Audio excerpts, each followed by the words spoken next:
Hello, everyone. Welcome back to the Weekend Chart special edition today called the State of the Markets. I thought we needed an update here. So much went on during the first quarter. So today we're going to be discussing stocks, bonds, the Fed, real estate, commodities, currencies, crypto, intermarket analysis, and we'll end with the U.S. economy. So a lot to talk about today. Stick around to the end. If you're watching this on YouTube, hit that subscribe button for more content just like it. So let's start out with stocks, looking at U.S. equities. Here's a picture of three major indices here: the NASDAQ 100, the S&P 500, and the small cap Russell 2000 index. As you can see here, all three ended the quarter below their 200-day moving average, and we haven't seen that since the end of 2022, where all three moving down together and all three ending the quarter below the 200-day moving average. So 2022, of course, was a bear market. We're not at a bear market yet, but definitely different behavior we've seen for stocks in this first quarter. And as we discussed, the NASDAQ 100 was on one of its strongest and smoothest uptrends in history. It was actually the second longest in history, had not closed below its 200-day moving average in nearly 2 years. And then we saw that close below it, and now just having some difficulty from there. So just keeping that backdrop in perspective, I think, is important because we had such a huge advance that this pullback here is very typical, very normal. And if anything, what was abnormal was the period that preceded it was the smooth ride higher with very little volatility that we saw in 2024. So where are we in terms of the correction for the S&P 500? Well, 10.7% was the peak to trough decline. During the quarter started on February 19th. We hit an intraday low on March 31st. And this is very normal behavior. You tend to see a 10% decline for the S&P 500 pretty much every other year on average. So we didn't see it last year, of course, but this year to be expected after 2 strong years. And what are they blaming this correction on? Well, tariffs, trade wars, recession fears. And we've seen this before, actually. This isn't the first time we've had a tariff or trade war related correction. In 2018, we actually saw a 20% bear market attributed to the same reasoning. In 2019, the market recovered, hit new highs, but had 2 more corrections that were attributed to tariffs and trade wars. So we've seen this before. The market has recovered before. Of course, we know eventually it will recover this time as well, but nobody knows if this will deepen from here or the markets will recover from here, and that's the price of admission. That uncertainty for investors is why you get that longer-term reward. So if we're talking about the decline this year, has it been a function of earnings going down or simply prices going down? And so far, it's really just been a multiple contraction for the S&P 500 because earnings are still trending higher. They had a pretty good quarter, I would say, in terms of reporting earnings for the Q4 2024. Earnings for the S&P 500 up 9.3% year over year, so above the historical average. And the expectation for this year, although this number definitely has come down, I think this was over 20% a few months ago, the expectation, but still analysts expecting a 14% earnings growth number for the S&P in 2025, which would be, of course, well above average if that actually happens. So what we saw during the first quarter was simply a multiple contraction from elevated valuations. And I've talked about this many times, and valuation in the short run doesn't really matter. In the long run, it tends to matter in terms of longer term returns. But what we saw during the first quarter was a reversal of what we've been seeing during the prior 2 years, which was a multiple expansion. So we come into the year at around 25.5 times earnings for the S&P 500, looking at trailing 12-month earnings. That's well above the historical median, which is about 18.5. So valuations are elevated. You have obviously the news of the tariffs and fears of recession. So not unusual to see this multiple contraction. We end the quarter around 23.6 times earnings. That's a 7% multiple contraction during the quarter.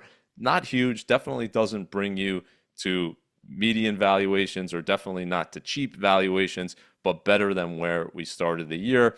And really just giving back some of that multiple expansion that we saw in 2023, which is a 14.6% expansion, and 2024, 12.8% expansion. So valuations coming down for the S&P 500, for the Mag 7 names, and that should not be unexpected. And if we look at valuation in terms of the CAPE ratio, I've talked about this a few times during the quarter here, but I think it's important to mention this once again.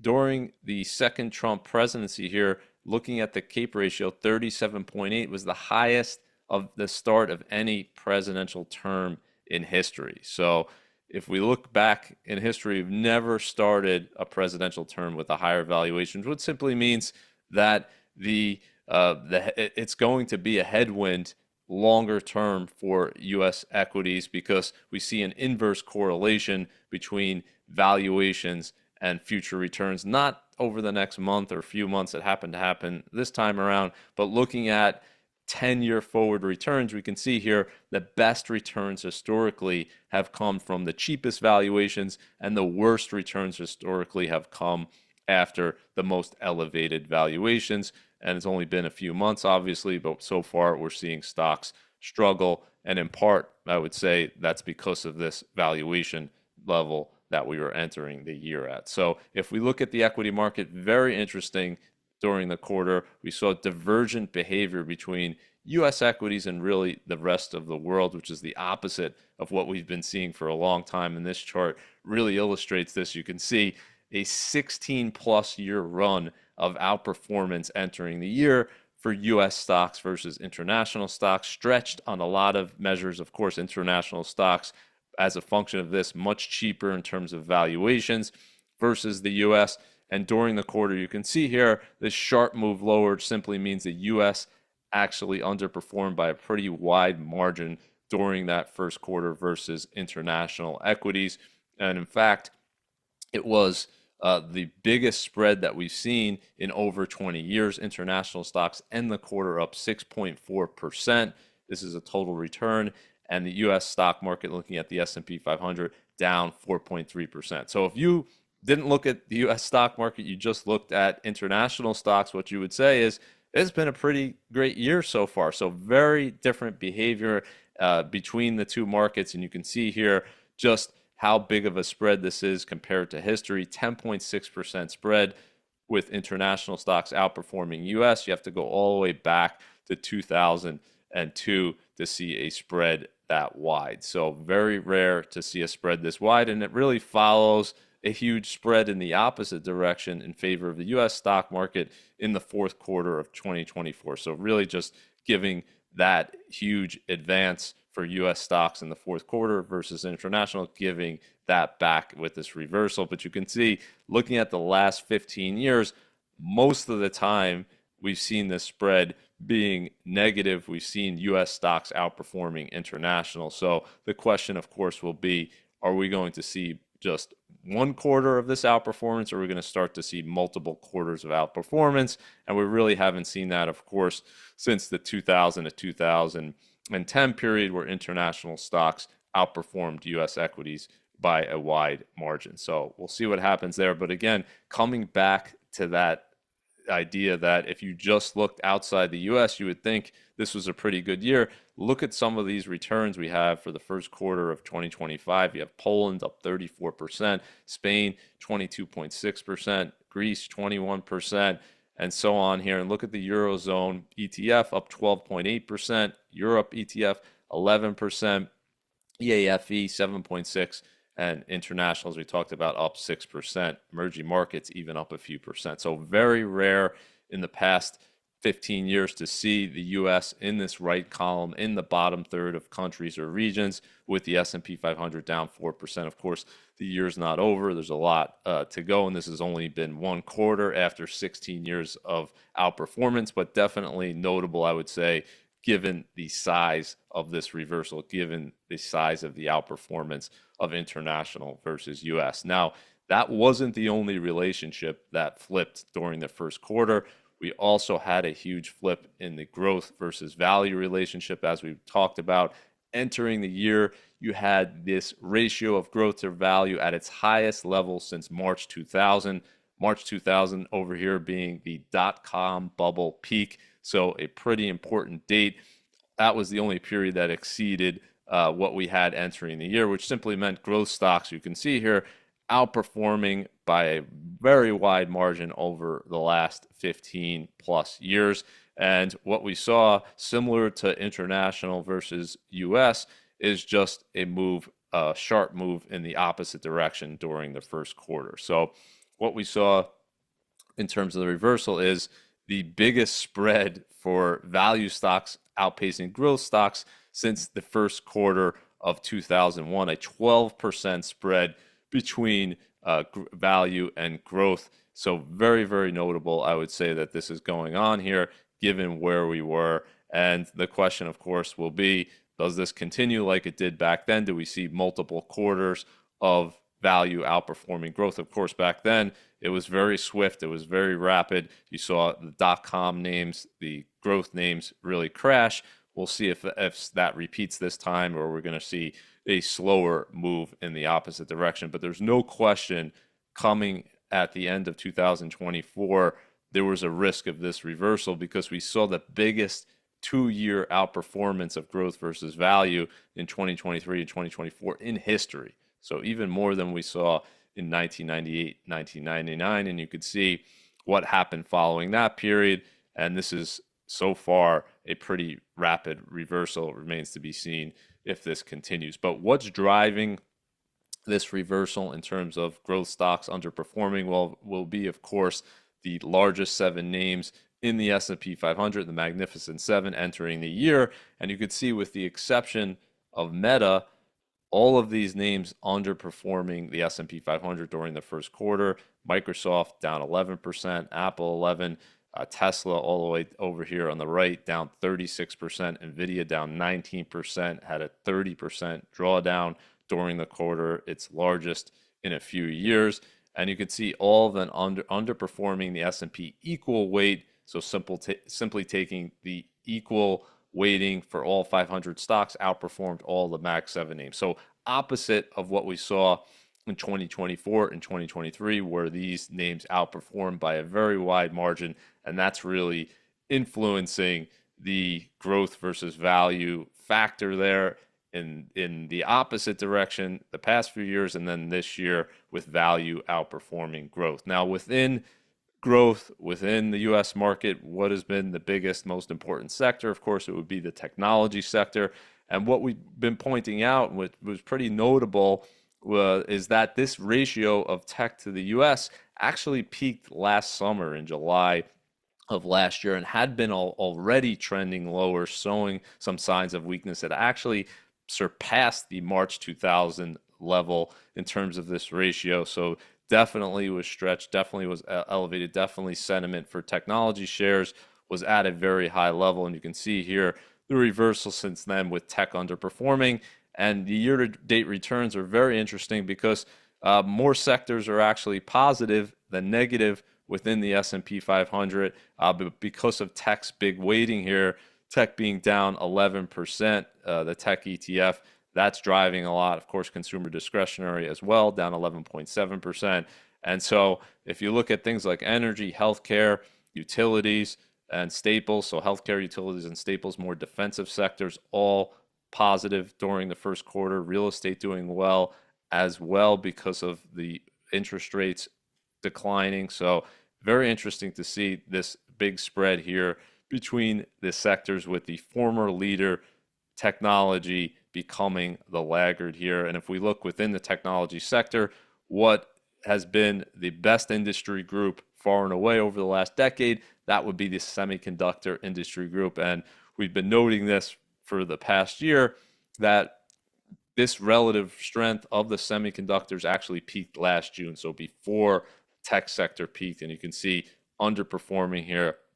And if you look over the past year, semiconductors underperforming the broad market, which is, of course, notable given the sentiment around NVIDIA. So what we have in terms of reversal, massive, massive reversal in the first quarter for U.S. versus international, for growth versus value, for the sectors within the market. What we didn't see, though, is a reversal in another big relationship, which is large caps versus small caps. So what we saw at the end of the first quarter was large caps continuing to outperform small caps, and the ratio of the two actually hit its highest level since April 1999. That was the peak back then of the relationship, and then small caps would go on to outperform over the next decade by a pretty wide margin. So we didn't see a reversal here. Is it coming? Perhaps. But what we're seeing here is multiple years in a row here of large caps outperforming small caps, and the 2023-2024 outperformance,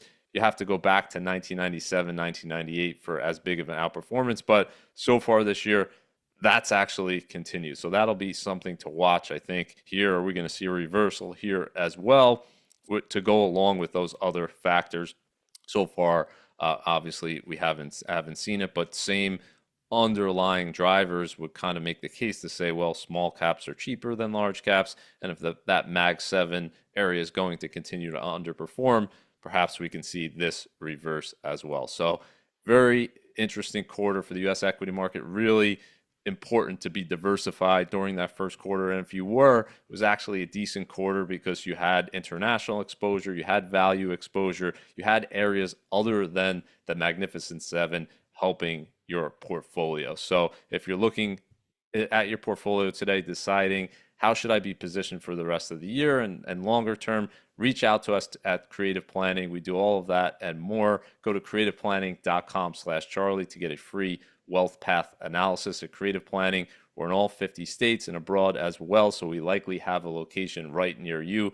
Over 350 billion in assets under management and advisement. We're here to help. So reach out today, creativeplanning.com/Charlie. Let's move on to the bond market, talk about the Fed here. Bonds, of course, very different than stocks over the past few years because they haven't been hitting all-time highs. They've been stuck in their longest drawdown ever, now 56 months and counting, but they're clawing their way back, slowly trying to get back to even here, now in a 6% drawdown, so definitely better than where they were a year ago.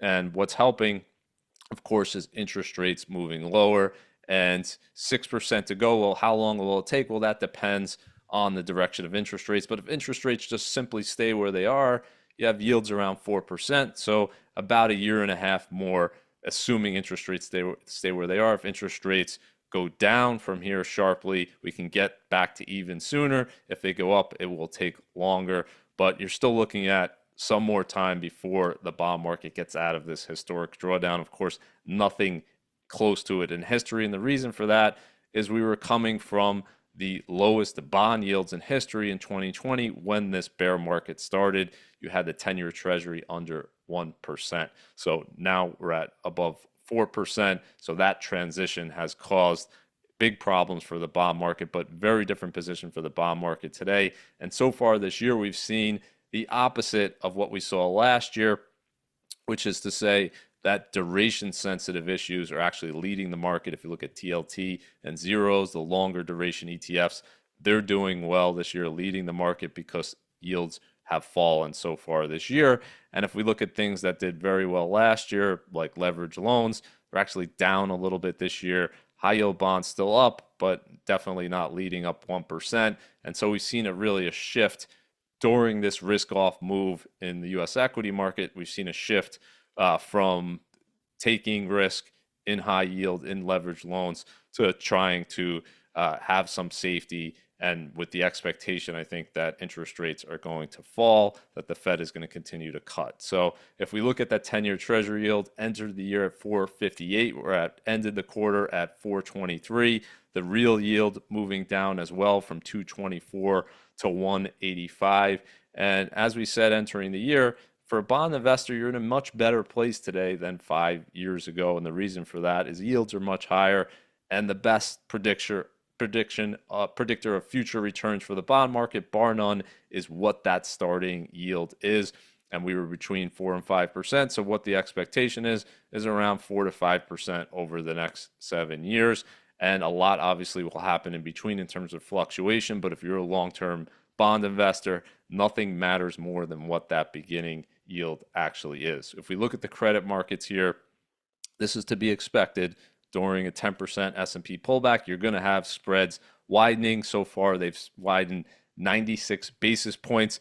But if you look at the level here, 300, 355 above treasuries, not a huge spread historically. If you look at historical average, you're over 500 basis points, but we're coming off of the tightest spread since 2007. So you had to go all the way back to 2007 to get a tighter spread than we saw in January. So people were very, very optimistic, expecting very, very low default rates, really lining up with the equity market valuations, with essentially bond investors saying there's never going to be defaults again.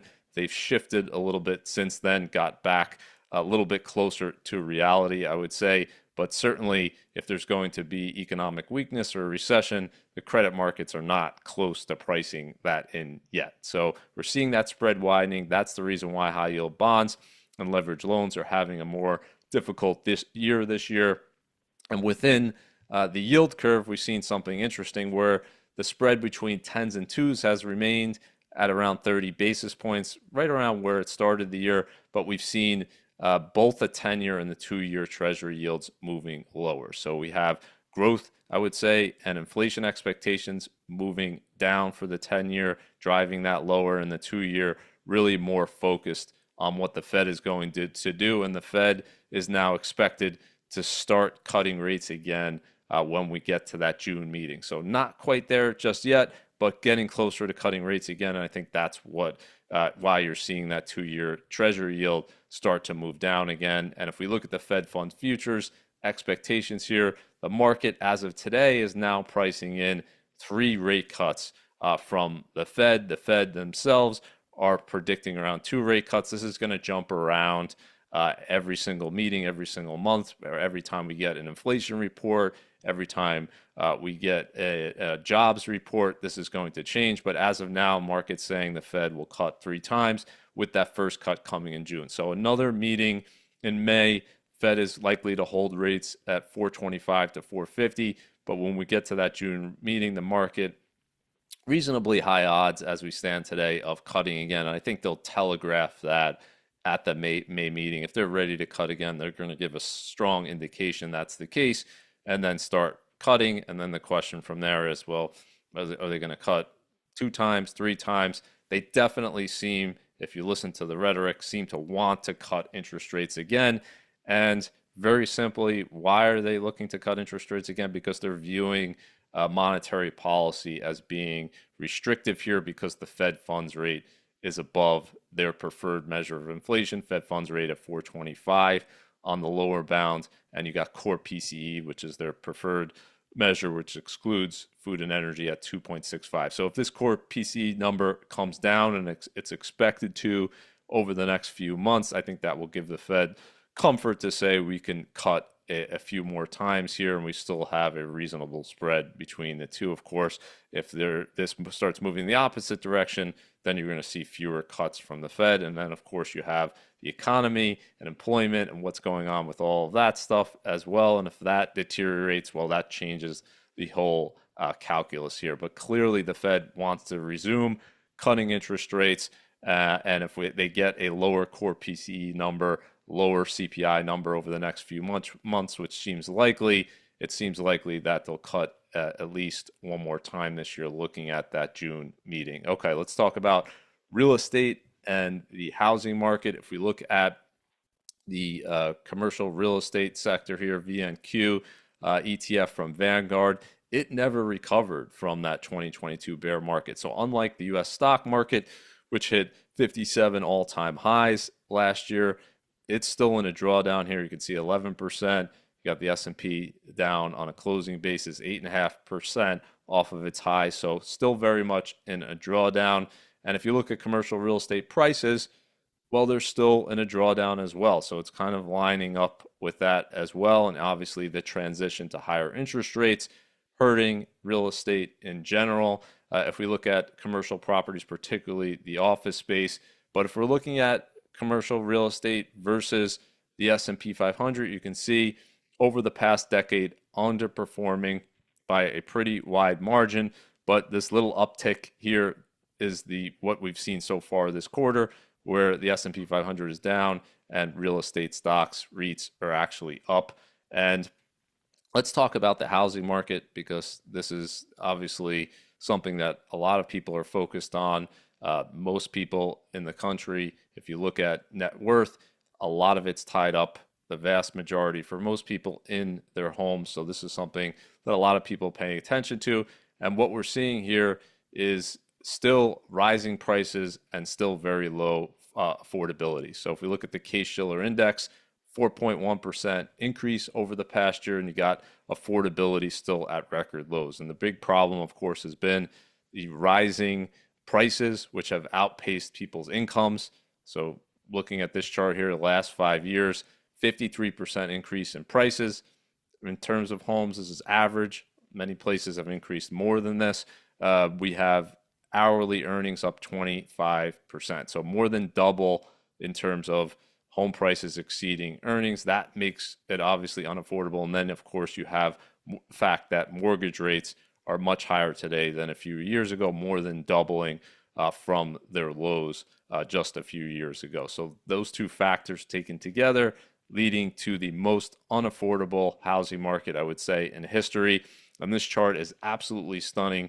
Looking at the gap between the income you would need to afford a home in the US, looking at the median home versus your actual income, there's a 57% gap between the two.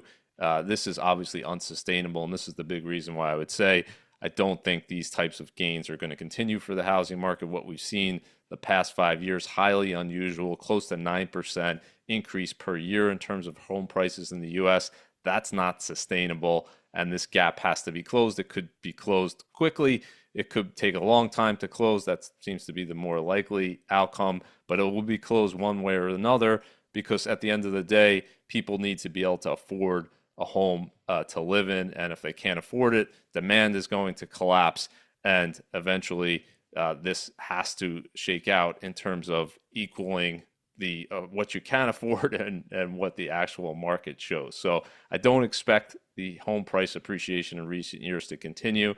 This is absolutely unsustainable. And it's, as a country, we should not be promoting policies where we encourage this gap to widen. We should actually let the market forces take hold and let homes become more affordable. Again, this is why I've been saying the Federal Reserve should never again be allowed to try to influence the housing market by buying mortgage bonds and keeping interest rates at artificially low levels. That hurts affordability. That boosts asset prices in the short run, but you have long-term consequences like this, which is really leading to a frozen housing market because you have people, most people can't afford to buy a home, and you have the people that are stuck in their homes because they can't afford to move because the house they're living in today at that low mortgage rate, well, if they had to go somewhere else at a mortgage rate that's more than double, they couldn't afford that to happen. And none of this would have happened, I would say, without the Federal Reserve's undue influence in terms of the market. So if we look at the housing payments over time here over the last 5 years, you can see just an enormous, almost doubling in terms of the housing payment that's needed to buy the median priced home for sale in the US. We're at a record high today, over $2,800. So hopefully this number either comes down or stops going up. I mean, that's basically what we need to see, I think, for the housing market to come back to a state of normalcy. So the good news, I would say, is that we're finally starting to see supply come back into the market. It's taken a few years and it's not huge, I would say, but definitely compared to last year, the year before that, you can see this is the number of listings for sale here, up 11% year over year. And we're starting to enter the period where seasonally more people list their homes. So hopefully this number will get back to a more normal state, and that will help in terms of putting a cap on appreciation, slowing that rate and letting people's incomes catch up. And basically, it will help affordability a lot if we can see more supply in the market. But if you're waiting to buy a home and you're renting right now, the good news is that the rental market is completely different than the housing market. And what we're seeing here is now a few years of rent prices not hitting new highs. So this is looking at the US monthly rent asking rents, the national average, and they actually peaked back in August 2022. So unlike home prices, which have gone up significantly since this point in time, the rental market has actually seen prices come down over the past few years, and we're now looking at 22 consecutive months where we have year-over-year declines in that asking rent. So this is very good news. If you're waiting to buy a home, your income is going up, the rent is not going up. That puts more money in terms of savings, puts more money in your pocket to wait to buy that home when it becomes affordable for you. And what's driving all of this is the fact that supply in the rental market is there, where it's not there in the single family homes to purchase. It is there in terms of apartments to rent. You see 6.9% vacancy rate in the US. Apartment List has been tracking this since 2019. It's the highest level that we've seen. So as long as vacancy remains high, there was a huge apartment multifamily construction boom in this period over here, and that's leading to more supply. And when you have more supply and you have not demand, not spiking, what you see is prices either come down or moderate, and that's what we've seen here with 22 consecutive months of year-over-year declines in terms of rents. And during those 22 months, people's incomes are still going up. So you're actually seeing affordability in the rental market improve dramatically over the past few years. Okay, let's talk about commodities here. The big story in the first quarter definitely was gold. It's on pace, actually, with a 19% gain during the first quarter, on pace for its best year since 1979. Of course, that was a standout year, more than doubled in 1979. But that just gives you an idea of how strong the first quarter return was for gold and what was driving that. Of course, all the narratives, the uncertainty over tariffs, everything else, the stock market going down. Gold can sometimes act, opposite to that. Gold is uncorrelated to everything, so there's really no rhyme or reason. But if you had to point to two things, one, it would be the fact that people are feeling uncertain and they like gold when it's uncertain. Two, real interest rates are falling. That tends to be good for gold as well historically. And we saw, as we showed during the bond section, real interest rates falling during that first quarter. And if we look at gold versus commodities, you can see here gold strongly outperforming over the past few years. We didn't see that during 2022. During the bear market for stocks, gold also had a difficult year that year, but since then, reversing course here, gold outperforming broad commodities. And if we look at the last decade here, gold is catching up with stocks. Stocks, of course, have had a great run over the last decade, 223%. Looking at the gold ETF, now 153. Commodities here up 51%. So this gap has been closing with that enormous, obviously, 19% gain for gold during the first quarter, and with the U.S. stock market down 4%. And if we look at the broad commodity index, I always have to point this out, commodities over the last 20 years, commodities ETF is about 20 years old, has not been a very good investment over time, has not produced very much return. Obviously, there's periods of booms and periods of busts, but overall, there shouldn't be the same expectation in terms of commodities performing as well as the stock market. Hopefully, technology will actually reduce the real cost of a commodity over time as we become more efficient in producing and extracting commodities. You won't see this be leading. But of course, during 2022, when we had that big inflationary spike in oil and gas prices exploded higher, commodities did very well since then, kind of trading sideways, but so far this year, commodities up in addition to gold. But you can see here, it's rarely uniform in terms of increases and decreases because you have supply and demand dynamics for all of these different commodities are all different. And you can see natural gas up 134% over the last year and cotton down 27%. What are the big commodities in terms of the indices? Well, it would be the energy sector. Crude oil, Brent crude, you see down 14%, gasoline down 16%. So those things still putting a lid on commodity increases. The leading areas here, gold and silver, 40%, 36%. Copper recently hitting a record high as well, up 26%. And lumber, probably due in part to the tariff fears.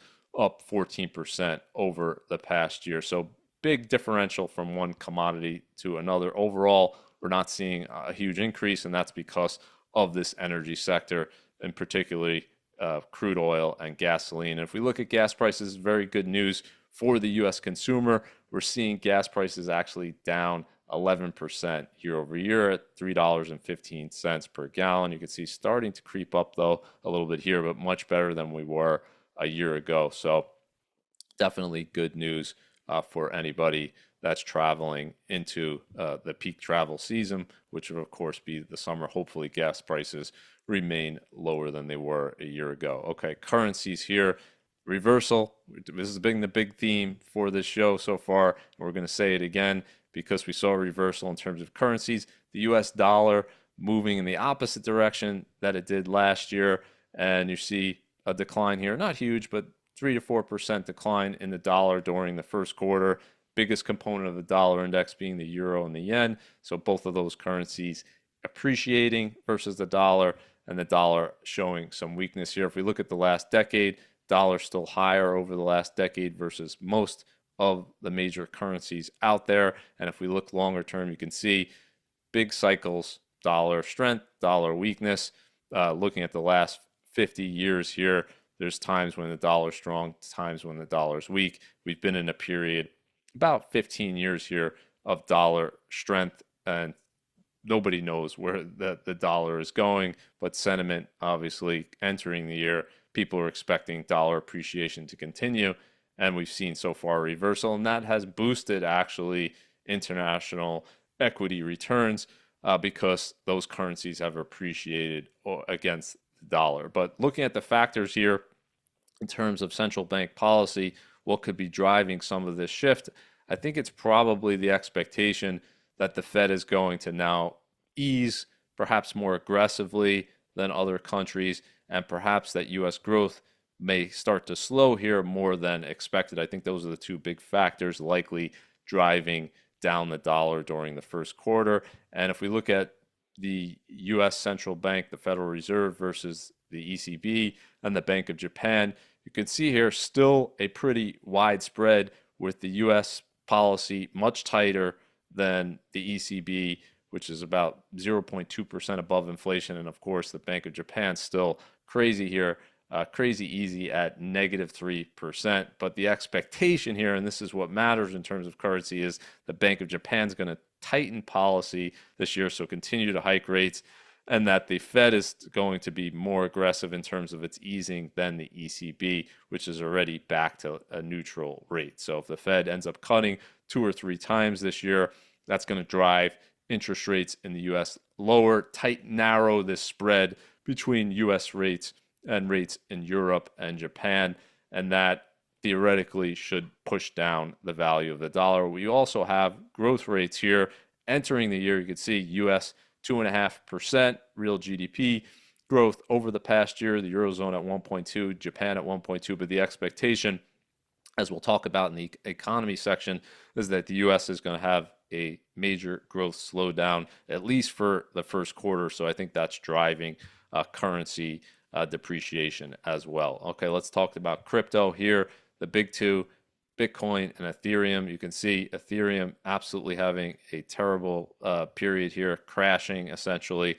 Bitcoin, after that enormous run last year, still holding up pretty well. These two crypto coins are about 70% of the crypto market, but the Bitcoin dominance is growing here. You can see the orange area of this chart is Bitcoin. You can see it growing. The blue is Ethereum.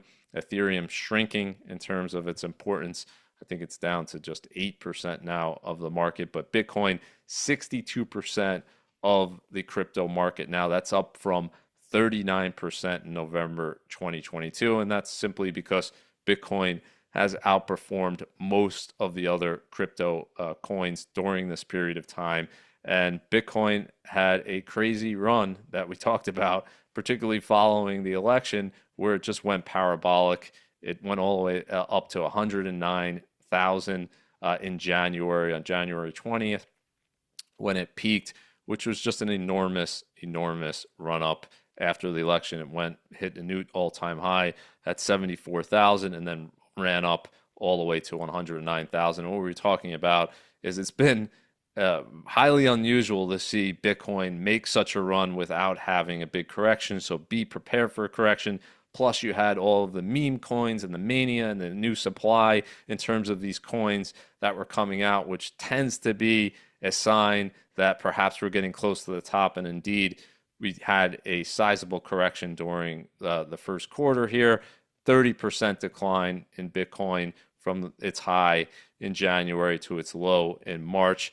Not huge given what has gone on, but we see this type of volatility in Bitcoin all the time. There's no such thing as an asset just going up, and it had been a long time since we had a correction of that magnitude, and it had been a big move without any pullback. So where is Bitcoin today? Ended the quarter around 82,000, so down around 12% on the year, but that follows 156% gain in 2023, 121% in 2024. So, of course, coming into the year, expectations high. They accelerated into that peak in January, and now we just have a little bit of a cooling off period. What I always say about Bitcoin is throw out all of the predictions that people make in terms of price targets. No one has any idea where Bitcoin's going to be a few years from now. Of course, at the end of the day, it's based on supply and demand and expectations as well. And we've seen many periods where Bitcoin goes parabolic, hits a high, and then it has an enormous, enormous decline.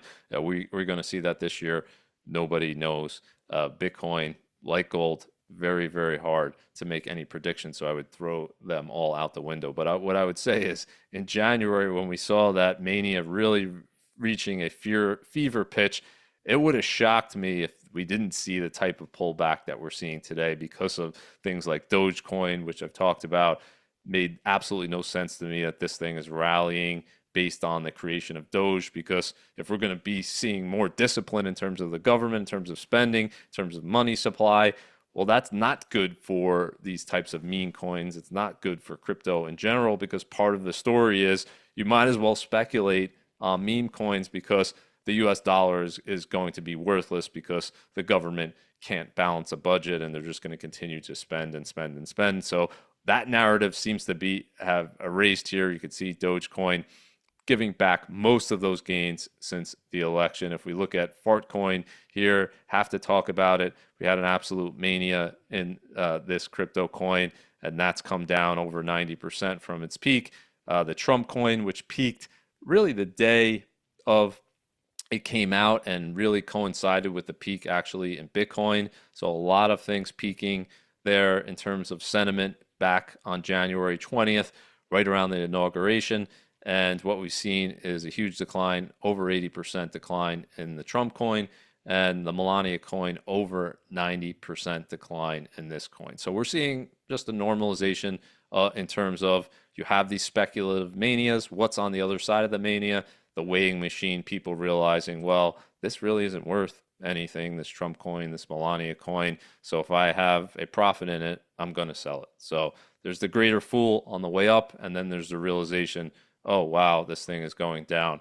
And that's the stage we're in right now, where we're just seeing people sell these coins because they're not seeing any value in them. So where are we in terms of crypto sentiment? We're somewhere, I would say, neutral. We're definitely not at 2022 bearish sentiment where we had after we had that huge decline in Bitcoin, but we're not at where we were in January at the height, I'd say, of the mania. So let's talk about intermarket analysis here and look at stocks versus bonds. You can see the last decade belongs to the stock market.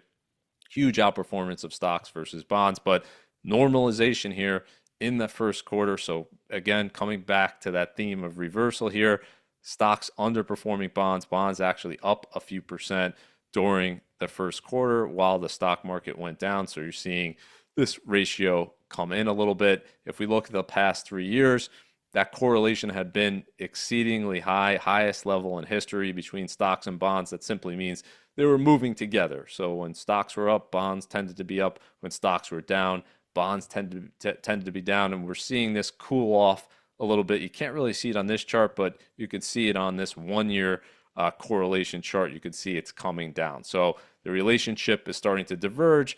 get back to a more normal state because the fears over inflation have, I would say, subsided. And during a risk-off period, if inflation isn't the key fear, which it isn't today, well, then you have yields falling because people are expecting slower economic growth. And that's what we've seen, a kind of a more typical risk-off move during this 10% correction for the S&P 500. So bonds rising, yields falling, and stocks falling. So if we look at the past 3 years, big outperformance from stocks still, but the gap is narrowing. I've been showing this chart for many quarters now, and the bond side has been negative on a 3-year basis, now moving back to positive territory, but still a wide gap. Still pretty good 3 years for the stock market. S&P up 29%, but bond market here, not typical to have this low of return, and we're clawing our way back from the depths of the lows there for the bond market. And again, what will be normal for the bond market over the next 7 years? Well, just take a look at the beginning yield. We're about 4.2% on the 10-year. So that should be your base case expectation for annualized returns going forward over the next 7 years. And if we look at stocks versus commodities here, reversal once again. Stocks, huge outperformance versus commodities in 2023, 2024. Crude oil was coming down, driving a big part of that. But what we're also seeing this year, stock market moving down and commodities up a little. So we're seeing a reversal. But over the last 10 years, no comparison, of course, stocks outperforming commodities by a wide margin. Stocks versus gold, though, different story here. You can see gold doesn't act like most other commodities. It's an enigma. It acts like itself. It's not correlated to pretty much anything. And what we're seeing here is, of course, stocks versus gold, the ratio moving lower because gold having its best quarter in a long time, up 19% on pace, as we said, for the best year since 1979, while the stock market is actually down. So Bitcoin versus the stock market is always just a reflection of what Bitcoin's doing. If Bitcoin's going down, the line's going down. If Bitcoin's going up, the line's going up. And that's because Bitcoin's volatility is multiples of the equity market. They're not even close. And we're seeing that again this year. Again, the S&P 500 down 10%. We talked about Bitcoin's correction, 30%. And Bitcoin has had many 70, 80% corrections during its lifetime. The stock market, we only have the Great Depression where it went down that. And of course, that's a long, long time ago. So if we look at Bitcoin's correlation to markets, I think this is important for any crypto investor to understand. Bitcoin's a different animal today than it was a few years ago. My view is that this is due in large part to the financialization of Bitcoin. So the fact that you have futures, you have all these ETFs now, and it's being used as a risk vehicle, risk on, risk off vehicle. You want to take risk, people will buy Bitcoin as part of that risk exposure. So we're just seeing a much higher correlation between Bitcoin and the S&P 500. And anyone who says otherwise, just look during big down days for the stock market. Almost always you see Bitcoin being down. So the idea that it's akin, let's say, to gold doesn't seem to be the case. It seems to be trading more like a risk asset. And if we look at this table of returns here, what we can see is during the worst years for the equity market since 2011, which was 2018 for the S&P and 2022 for the S&P, both years Bitcoin were down the worst, so 73%, 65%, and now S&P down during the first quarter 4%. You could see Bitcoin at the bottom of the list down over 11% during the first quarter. So last year and the year before that, very strong years for the equity market. Bitcoin outperformed everything else, but a weak year, particularly U.S. growth stocks, U.S. tech stocks, and Bitcoin underperforming everything. That's been par for the course in recent years. But very interesting, I'd say notable here that we haven't seen this before, where gold at the top of the performance list here up 19% and Bitcoin at the bottom. That's the first time we've seen this. Of course, Bitcoin's not very old, so we don't have a huge history from it, but first time we're seeing that divergence between those two. And Bitcoin, of course, being known as digital gold, well, not acting like gold whatsoever so far this year. And if you dig into the returns here again, international stocks, EAFE, up 8% this year. Pretty good year so far. If we look at commodities, they're up 5%. Of course, you have gold leading the way at 19%. Investment grade bonds and bonds in general have been doing pretty well during the first quarter here, 2.8%.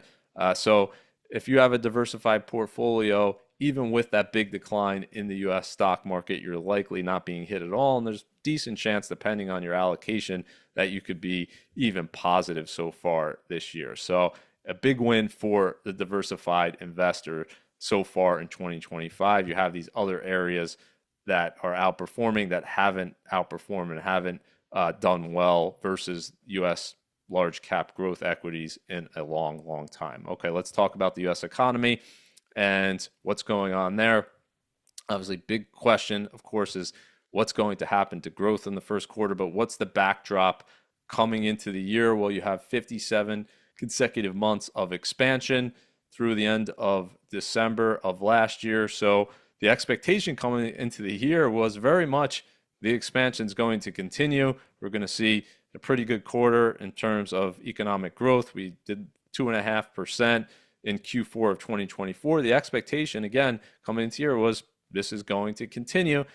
And you can see here where the Atlanta Fed started their projections above the 2% level, and then just the absolute collapse in what their projection is today. It's actually negative 3.7%. Now, this is a very volatile forecast mechanism, but clearly they're saying something has changed. And what changed in terms of their model is they started to see the numbers for imports and the trade numbers, and they started to see the fact that U.S. imports were exceeding exports by a pretty wide margin in those reports, and their expectation is that's going to drive GDP lower. So part of the equation for GDP, you have consumption, you have investment, you have government spending, and then you have net exports. So it's that net export contribution. They're actually saying it's going to take away 4.75% from GDP just from that net export number. And then we got a weaker than expected, I would say, consumer spending number from the PCE number, and they're expecting that to detract from GDP as well. But again, this is a very volatile number. We'll see where GDP actually shakes out. And the big question will be, well, is this just a one quarter adjustment because companies in the US, people are fearing these tariffs, and so they're pulling forward their purchases in advance.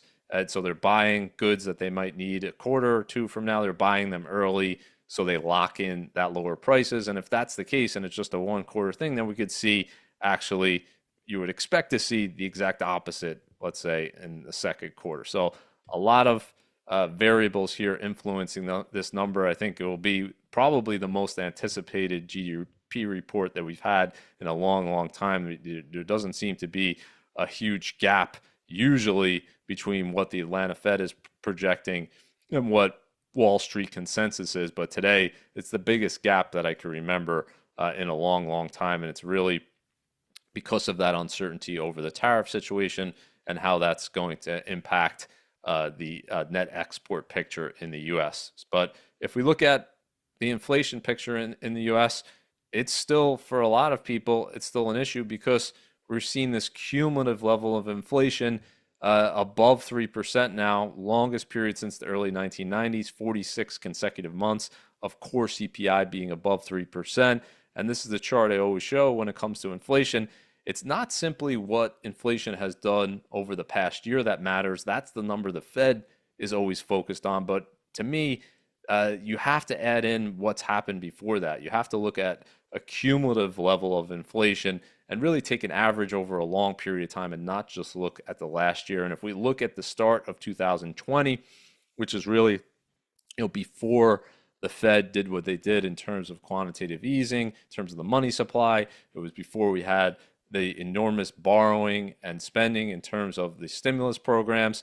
If you take a look at what inflation has done since January 2020, it's up 4.2% per year. So this whole notion that we're doing 2% inflation and we're getting back to the target, yeah, perhaps over the 1 year period, but certainly not on a cumulative basis. We're still running at more than double the Fed's target since the January 2020 period. So we're well above it. And my preference would be, and the Fed is obviously not going to listen to this, but until this gap starts to be closed here, until this gap between the actual inflation and their 2% inflation trend, there's no reason to rush back to easy money policy before this gap is closed. If you really care about inflation, you really want to bring it down, don't move back to easy money policy so quickly. So if we're looking at the federal budget here, this obviously is going to influence inflation very much as well. And the big question is going to be,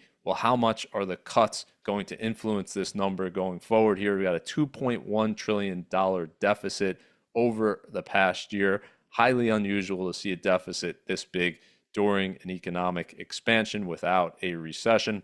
And how much are we going to cut over the next year? And if we look at Doge, what they're saying here is they've already cut 140 billion. The problem is, and I've said this before in a different video, is they haven't yet posted the receipts for this. They're saying they've posted receipts for 30% of the total. You got to get that number higher here for me to believe that we're at anything close to 140 billion.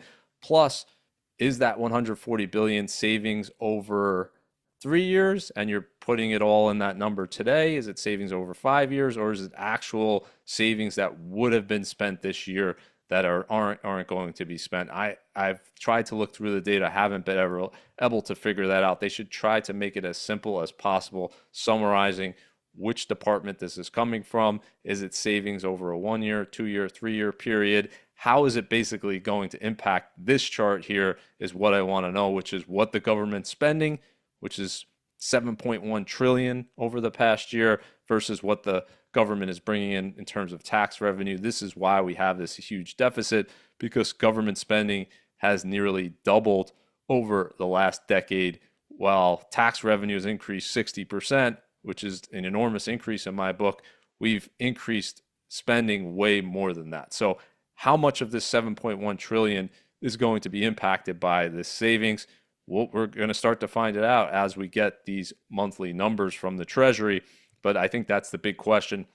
And how much can Doge do on their own versus Congress acting? I think to get the real big cuts that they're talking about, they're saying they want to try to cut $1 trillion of this year. To get this down to $6 trillion, I think you're going to need to see congressional action to say we're going to do these bigger cuts that are longer term in nature to make this sustainable. But what they're not saying is that we're going to go very quickly to a balanced budget. So there's still going to be a deficit.